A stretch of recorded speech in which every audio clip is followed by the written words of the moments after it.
സൗദിയുടെ വിഷൻ പദ്ധതി ലക്ഷ്യം 85% പൂർത്തിയായെന്ന് നിക്ഷേപ മന്ത്രി ഖാലിദ് അൽ ഫാലി പറഞ്ഞു.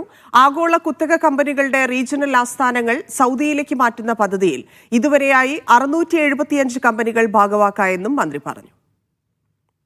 സൗദി അറേബ്യയുടെ വിഷൻ 2030 ലക്ഷ്യങ്ങളിൽ 85% 2024 അവസാനത്തോടെ തന്നെ പൂർത്തിയായെന്ന് നിക്ഷേപ മന്ത്രി ഖാലിദ് അൽ ഫാലിഹ് പറഞ്ഞു. പദ്ധതി നേരായ ദിശയിലാണ് നീങ്ങുന്നതെന്നും അദ്ദേഹം കൂട്ടിച്ചേർത്തു. റിയാദിൽ നടന്ന ഫോർച്യൂൺ ഗ്ലോബൽ ഫോറത്തിൽ സംസാരിക്കുകയായിരുന്നു മന്ത്രി. നാളെ വാർഷിക ഫ്യൂച്ചർ ഇൻവെസ്റ്റ്മെന്റ് ഇനിഷ്യേറ്റീവ് ഉച്ചകോടി തുടങ്ങാനിരിക്കെയാണ് മന്ത്രിയുടെ വെളിപ്പെടുത്തൽ. വിഷൻ 2030 പദ്ധതിയുടെ മുഖ്യ ലക്ഷ്യങ്ങളിലൊന്നായിരുന്നു ആഗോള കമ്പനികളുടെ റീജിയണൽ ആസ്ഥാനം സൗദിയിൽ വേണമെന്നത്. ഇത് പാലിച്ച് 675 കമ്പനികൾ തങ്ങളുടെ കമ്പനി ആസ്ഥാനം റിയാദിൽ പ്രവർത്തനമാരംഭിച്ചെന്നും മന്ത്രി വ്യക്തമാക്കി.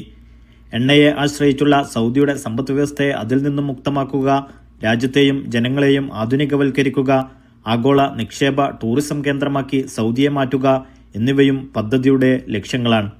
Naushad Irikkur, media 1, Dammam.